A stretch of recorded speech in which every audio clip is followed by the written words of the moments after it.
Բարև ձեզ սիրելի լրագրողներ, սկսում ենք Հայաստանի ազգային հավաքականի գլխավոր մարզիչ Եղիշե Մելիքյանի հետ խաղային մամուլի ասուլիսը։ Եթե կան հարցեր, խնդրեմ։ Հայկ։ Բարև ձեզ։ Այսօր սխեմայի փոփոխության եք գնացել, որքանով դա արդարացրեց, ինչ նպատակներ եք հետապնդում եւ ընդհանրապես խաղի մասին ձեր կարծիքը։ Տանուր առմամբ մեր պլանը կասեի աշխատում էր, վերլուծել ենք մրցակցին, մեր համար խաղի սկսելուց ոչ մի նորություն չտեսանք, պատրաստվել ենք ճիշտ, գիտենք ինչի է ընդունակ այս թիմը, կարողացել ենք շատ հարցերում հաղթող դուրս գալ, ափսոսում եմ, որ այդ երկու մոմենտը, որը մեր տղեկը պիտի ավելի շատ բնավորություն ցույց տային մենա պայքարի մեջ, այդտեղ պարտվեցինք, ընդհանուր առմամբ սխեման փոխել ենք, սխեման աշխատում էր եւ պաշտպանությունը ճիշտ էին խաղում մերոնք, մեր թիմը եւ հարցակման գծում էլ ուղղակի երևաց Սպերցյանի տեղը, երևաց այսօր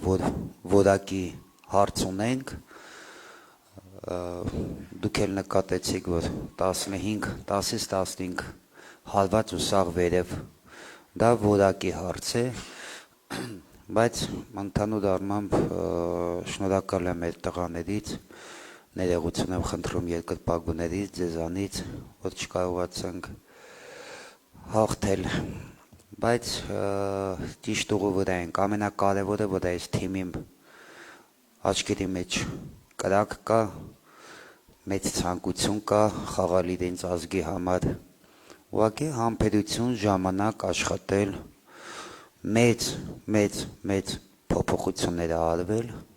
իսկ այդ փոփոխությունները մի քիչ ժամանակ է ուզում, տխուր եմ արդյունքից, բայց աշխատանքից գոհ եմ,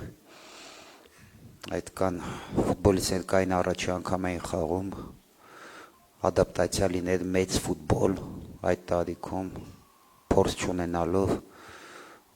ես լավատես եմ։ Բազմաթիվ նորեկներ կային հավաքականում, հատկապես որ նորեկները տպավորեցին եւ նրանցից ում եք տեսնում արդեն կարևոր պատասխանատու խաղերում հավաքականում։ Առայժմ շուտ է, ասելում եմ տեսնում ավիտնի մեր պաշտոնական խաղերին, առայժմ փորձություններ է, բայց կարամ ասեմ, չկա ֆուտբոլից ոչ չեմ տենում։ Այսինքն ով կա մեր տղաներից, մեր նորեկներից, բոլորն է գոհացնում են։ Չկա մի ֆուտբոլից, որ ասեմ, փոշմանել եմ կամ չի համապատասխանում, այդպես կարեմ ձևակերպեմ, բայց որ ասեմ, կարող են այս տարի մեզ օգնել բոլոր նորեկները, առայժմ շուտ է։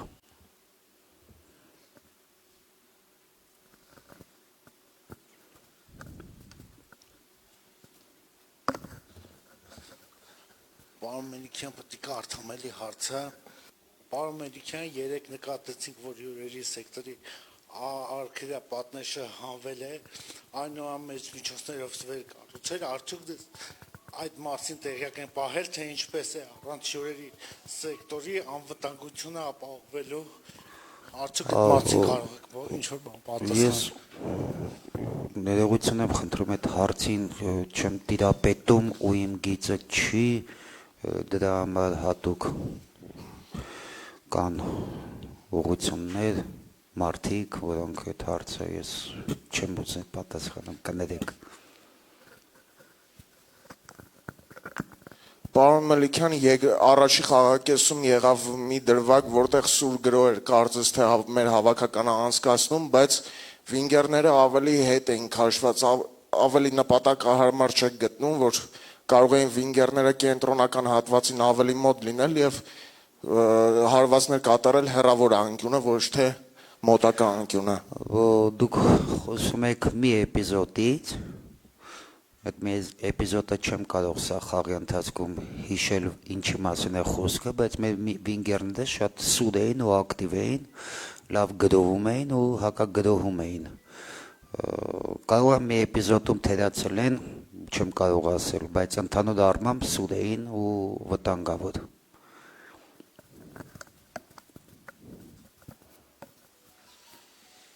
Էրիկ Վարդանյան, ցանկանում եմ հարցնել թիմի կենտրոնական պաշտպանների մասին, արդյոք գոյեք պաշտպանների խաղից, մասնավորապես Գեորգի Արությունյանի խաղից։ Այո, բոլորից ընդհանուր առմամբ դժգոհ չեմ, բայց երկու գոլերը, այո, այդ երկու գոլերը ես պետք է վերլուծեմ եւ պահանջեմ, դա նորմալ չէ։ Ընդհանուր առմամբ դժգոհ չեմ, որովհետև շատ լավ բաներ տեսա։ Գեորգի Արությունյանի կասեմ, որ իր տեղում չէր խաղում 6 համար Իվուի տեղը ավելի շատ եւ ինքը իր առաջադրանքը կատարեց, ինչքանով ինքը պատրաստ էր ու կարար հենակետային դժգոհ չեմ, տղեն աշխատեց։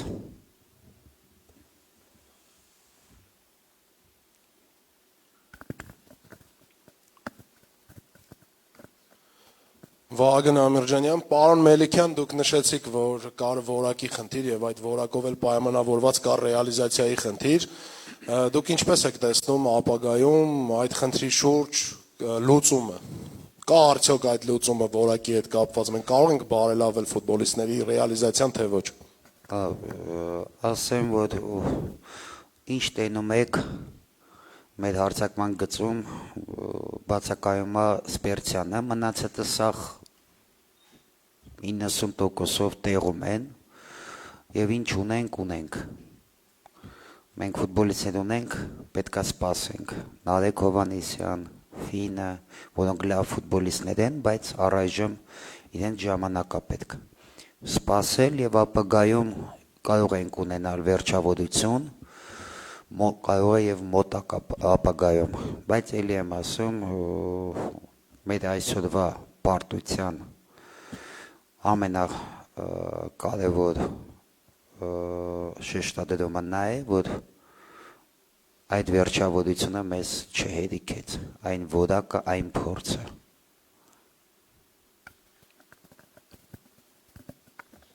Եվս մեկ հարցնամ, Գեորգի Հարությունյանին այսօր փորձարկեցիք նաև հենակետայինի դիրքում, 6 համարի դիրքում, նա փորձ ունի թիմում խաղալիս։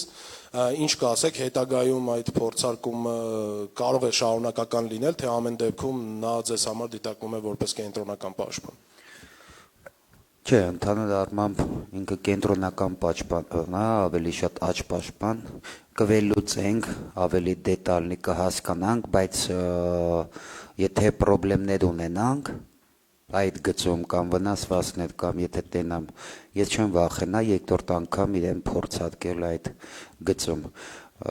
համար 6։ Եվ մենակ Գեորգին չէր, եթե նկատեցինք Կամո Հովանեսյանը 3-րդ ցենտրալն էր խաղում, 3-րդ կենտրոնական էր խաղում,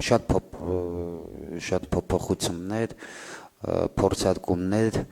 պրոցեսը, որը մենք պետք է անցնենք, շատ եմ ափսոսում, որ չունեցանք երկրորդ խաղը, որովհետև դրա կարիքը ես ունեմ, բայց ամեն դեպքում ես հասկանում եմ եւ ես եմ տխուր եւ դուք եք տխուր, իրոք կրվելու խաղ չէր, պարտվելու խաղ չէր, բայց ես լավատես եմ, վստահեք մեզ ու համբերություն ու ամեն ինչ լավ կլինի։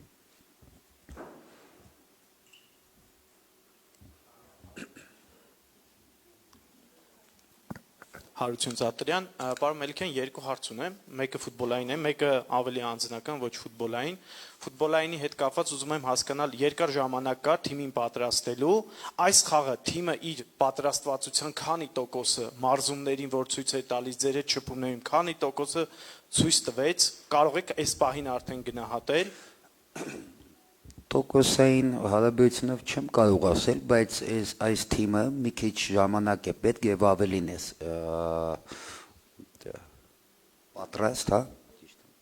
ավելին կարող է անել, ավելին այս թիմը ավելին կարող է անել, բայց առաջի հավաքն է, թիմի կեսը նոր են, իրենց հնարավորությունները ավելի շատ է, քան այսօր, բայց այսօրվա օրով այսքան կարող էինք, բայց մենք հələ կաշխատենք այս ուղղությամբ ու ցույց կտանք ավելի լավը։ Անձնական հարցը ամուսնացած եմ, 2 երեխա ունեմ։ Այդ լավ էր, բայց ես ուրիշ բանն եմ ասել, դուք հավատացյալ մարդ եք ու ունեք ձեր ռիտուալը խաղից առաջ, այսօր էլ ցաղկազարդեր, ուզում եմ իմանալ արդյոք օրինակ խաղից առաջ ֆուտբոլիստների հետ ինքներդ եկեղեցի եք գնացել, չգիտեմ, մասնակցել եք ցաղկազարդին թե ոչ։ Շնորհակալություն։ Ցավոք չէ, պատճառը ժամանակն էր,